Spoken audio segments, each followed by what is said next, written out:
kembali lagi dengan saya Marlina Purba. Nah, pada kesempatan kali ini, di sini saya akan menjelaskan mulai dari pengenalan gitar serta tangan nada dan bagaimana cara memainkannya sampai nanti ke tahap memainkan gitar menggunakan lagu.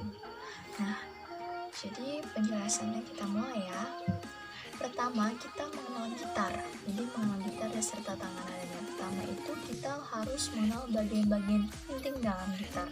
Jadi kita sebagai seorang gitaris, kita harus tahu apa saja bagian-bagian atau anatomi pada alat musik gitar.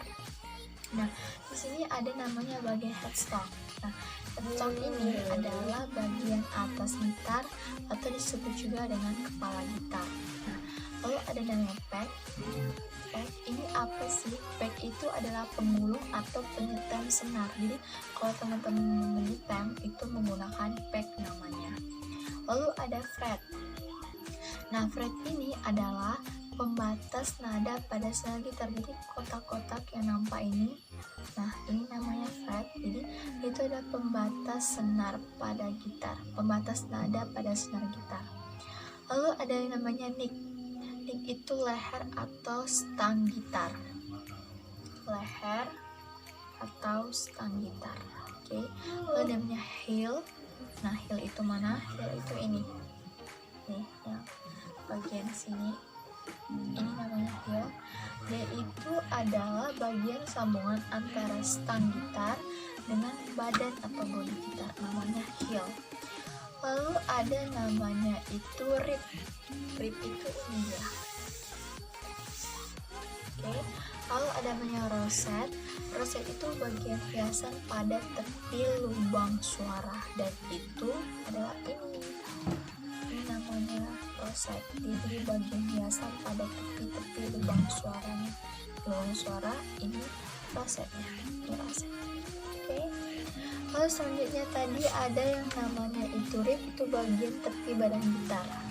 Ya, ini dia. Namanya rib. Lalu ada hollow wooden body, badan gitar yang berongga. Lalu tadi ada namanya hollow wooden body. Wooden body. Itu badan gitar yang berongga. Jadi itu ya. Jadi dia badan gitar yang berongga. Lalu namanya bridge. Bridge itu alat untuk memasang senar pada bagian pangkal. Itu adalah ini namanya bridge. Jadi itu salah satu bagian-bagian penting dalam gitar yang harus teman-teman ketahui. Nah, jadi senar, lalu kita masuk ke senar dan penggulung senar. Senar gitar berjumlah 6 buah ya. Jadi ada kali 1, 2, 3, 4, 5, 6. Jadi senar 1, 2, 3, 4, 5, 6 ya. Di sini ada 6 buah dan ke-6 buah senar tersebut memiliki nada yang berbeda. Nah, jadi apa sih nada-nada pada senar gitar tersebut? Nah, pertama itu ada nada-nada pada senar terbuka.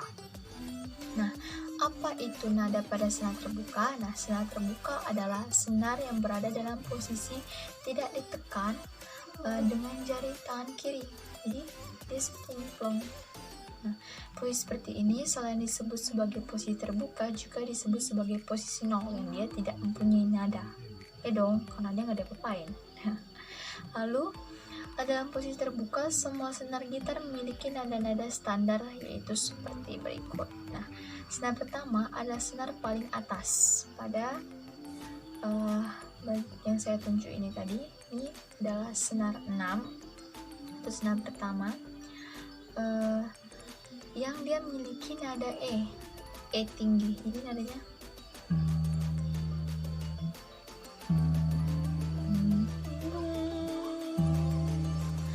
senar kedua dan seterusnya bisa diurutkan dengan senar pertama tersebut. Nah, jadi senar 6 ini adalah nada E, dia nada E. Lalu yang senar kedua itu adalah senar pertama. Saya agak fokus. Senar pertama itu nada E tinggi.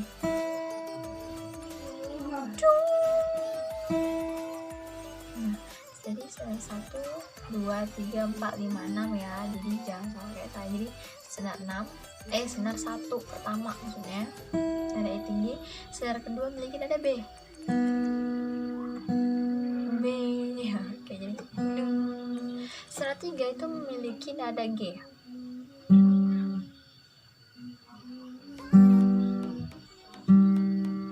Lalu senar keempat memiliki nada D. Senar kelima memiliki nada A. Dan senar keenam memiliki nada E. Namun nada E rendah. Jadi saya kembali tadi ya. Jadi yang senar pertama ini nada E tinggi, yang senar 6 nada E rendah. Oke, itu bagian nada-nada pada senar kita.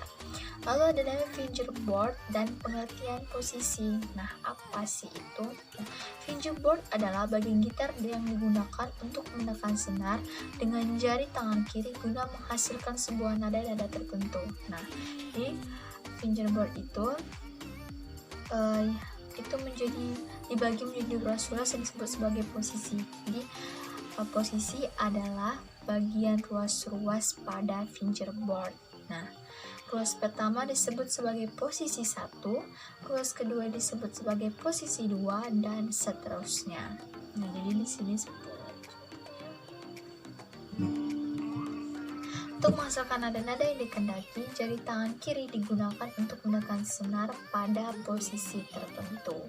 Nah, urutan nada pada gitar akan bergerak semakin tinggi sesuai dengan ketinggian posisinya. Jadi, semakin tinggi, semakin tinggi, semakin tinggi. Oke. Lalu selanjutnya, kita mengenal tangga nada diatonis dan intervalnya. Nah, tangga nada diatonis adalah tangga nada yang urutannya bunyinya sudah dikenal secara umum, yaitu do, re, mi, fa, sol, la, si, do. Nah, interval atau jarak pada tangga nada diatonis adalah 1, 1, setengah, 1, 1, 1, setengah. Jadi itu adalah kodenya ya teman-teman. Jadi kodenya tadi adalah 1, 1 setengah, 1, 1 setengah. Jadi akan saya contohkan nada intervalnya. Kita ada sekarang C.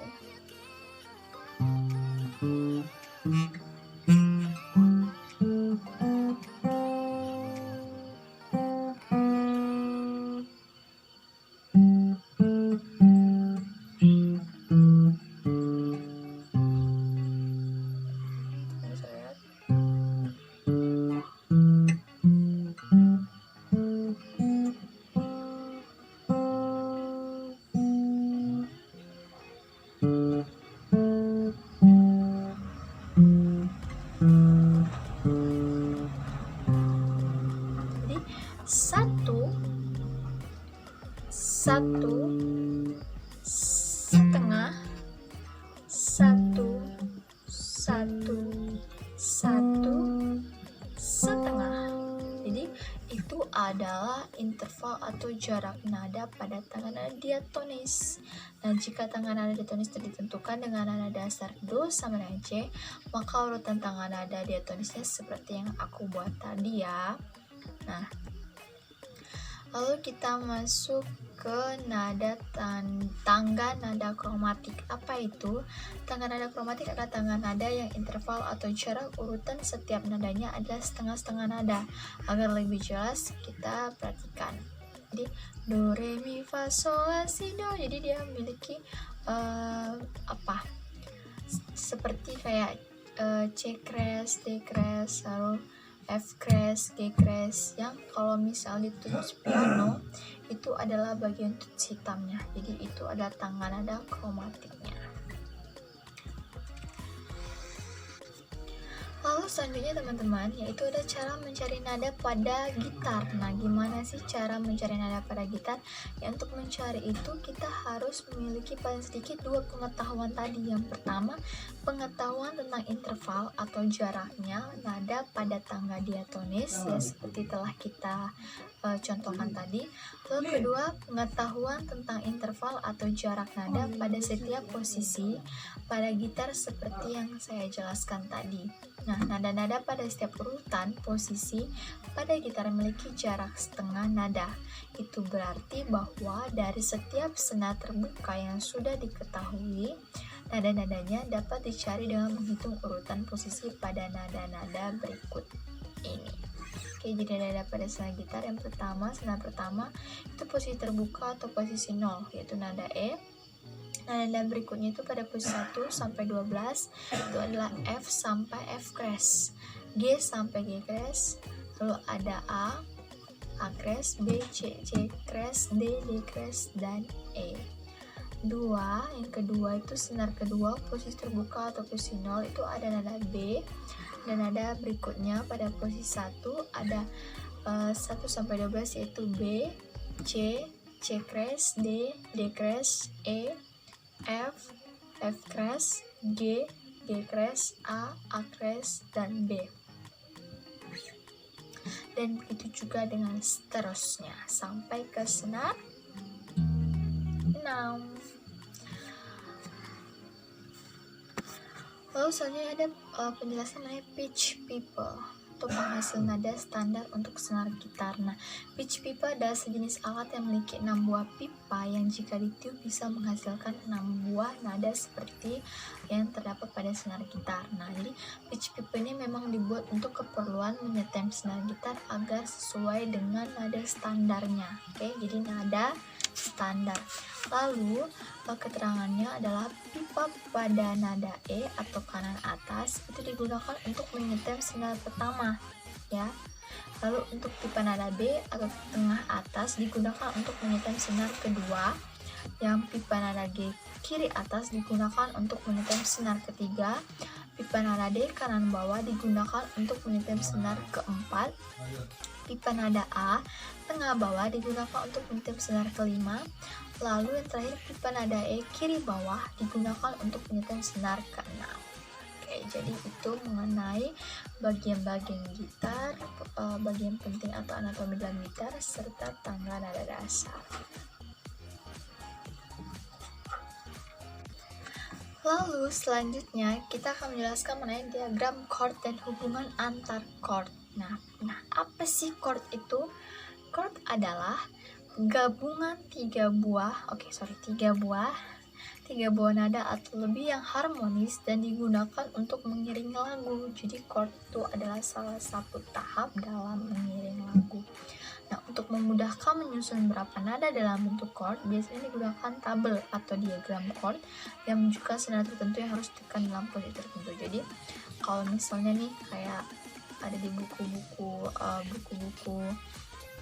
pembelajaran gitar untuk pemula tuh, ini digambar di sebuah kotak atau tabel. Nah, situ ditentuin mana senar 1, 2, 3, 4-nya dan seperti ini. Jadi, contoh chordnya itu kita buktikan dengan C. Nah, C itu berada di senar 2 flat 1, senar 4 flat 2, senar 3 flat 2, lalu senar 5 flat 3. Ya benar, sorry.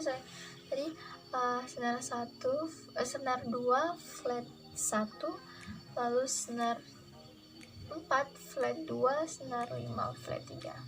Hasilnya kunci C. Lalu ada D, itu di bagian senar 1 flat 1, senar 3 flat 2, senar 1 flat 2, senar 3 flat 2, dan senar 2 flat 3. Hasil bunyinya jadi kunci D. Oke, jadi dia akan, kalau misalnya untuk pemula itu bisa ditulis di buku pembelajaran akord itu sebuah tabel yang dia itu menunjukkan di mana letak titik posisi jari kita.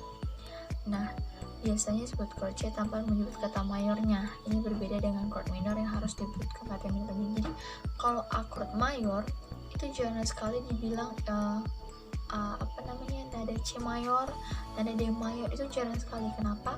Jadi itu supaya membedakan. Jadi hanya biasanya itu lebih sering itu bagian akord minor saja yang disebutkan. Jadi kalau misalnya kunci mayor itu jarang sekali disebutkan mayornya.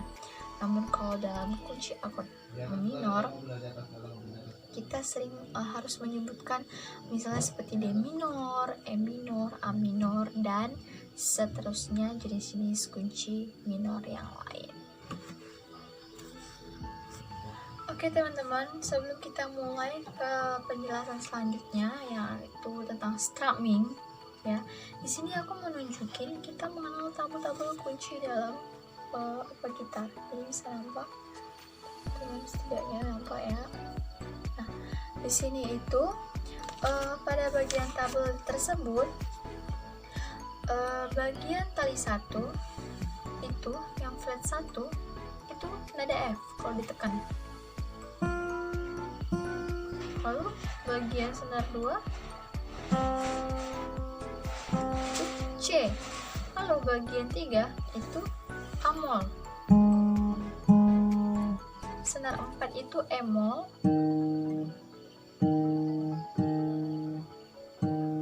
Lalu selanjutnya ini bass.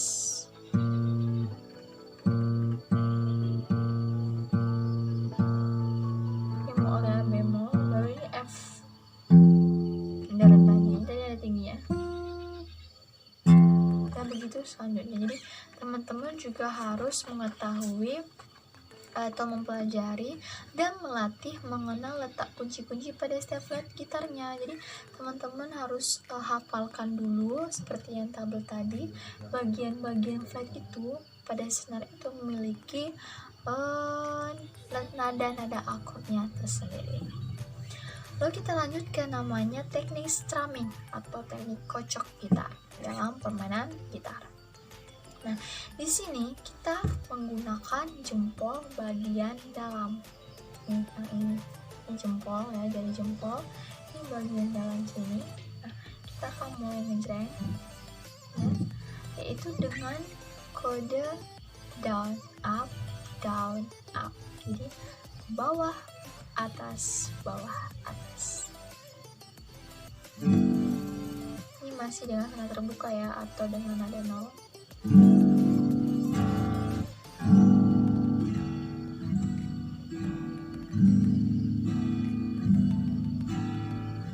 Lalu juga dengan teknik down down up up, atau sebaliknya juga boleh, down down up up, down down up up. Nah, usahakan teman-teman itu melatihnya dengan membunyikan dari senar bagian atas sampai ke bawah ya. Begitu juga sebaliknya, yang pada saat up atau ke atas itu juga dari senar 1 sampai senarannya kena. Nah, itu lakukan selama 5 menit, maka teman-teman akan terbiasa dengan teknik kocokan atau strumming. Lalu menggunakan jempol dan telunjuk. Nah, telunjuknya bagian kuku. Nah, jadi digabungin, ini jempol dengan telunjuk. Maka hasilnya akan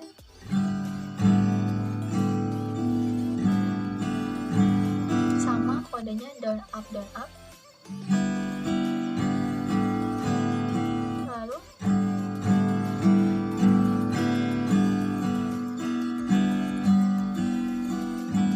ini teman-teman terbiasakan dulu untuk teknik atau metode formasi seperti itu. Lalu kita mengaplikasikan soft and hair-nya, yaitu dengan down down down, down up down up.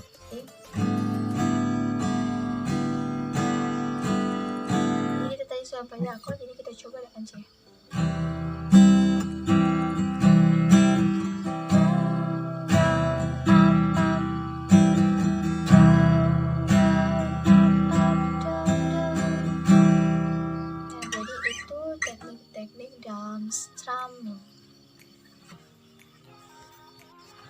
Lalu setelah kita belajar strumming, kita juga belajar tentang teknik petikan. Nah, teknik petikan itu apa? Teknik dimana kita memetik satu senar dengan satu jari.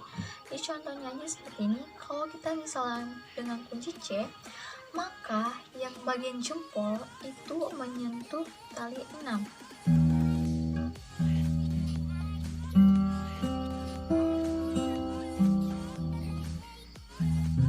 Atau juga pas di senar 5-nya.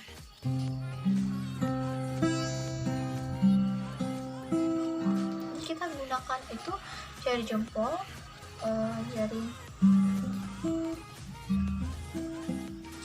jempol, telunjuk, tengah, dan manis. Jadi bagian ini, dan yang paling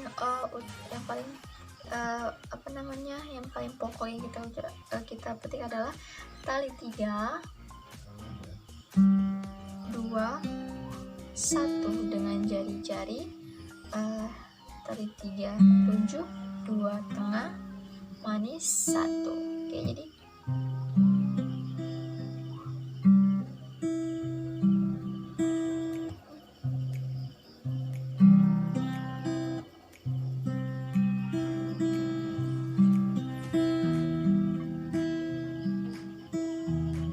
teman-teman latihan aja dulu untuk memetikkan satu-satu, terus cara bedanya.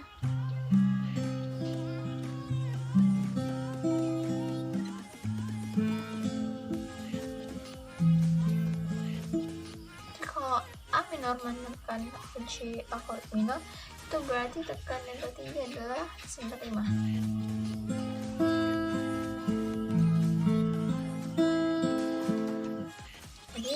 Petikan itu adalah memetik satu senar dengan satu jari. Oke, kita masuk ke tahap terakhir, yaitu tahap setelah kita pelajari tadi, kita mengenal bagian-bagian gitar, kita mengenal akordnya, kita sudah mempelajari semuanya.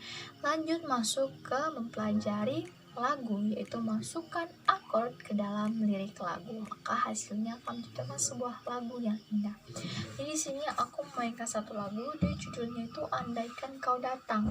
Jadi dari Quest Plus. Jadi dia itu mainnya di Do sama dengan G dengan tempo 4/4. Jadi andantino, jadi agak lambat. Andantino. Oke. Check it out.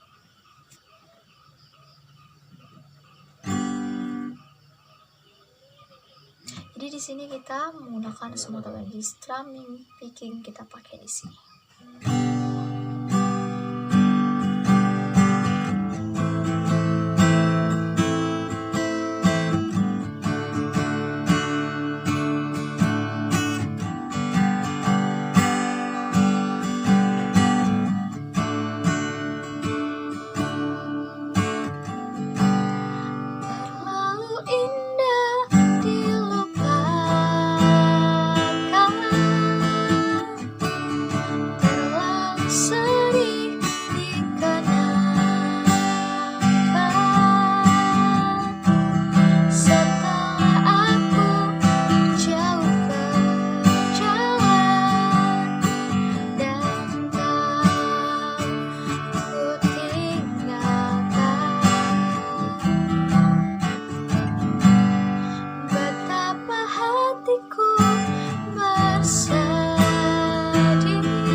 Andai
penjelasan dari saya. Terima kasih.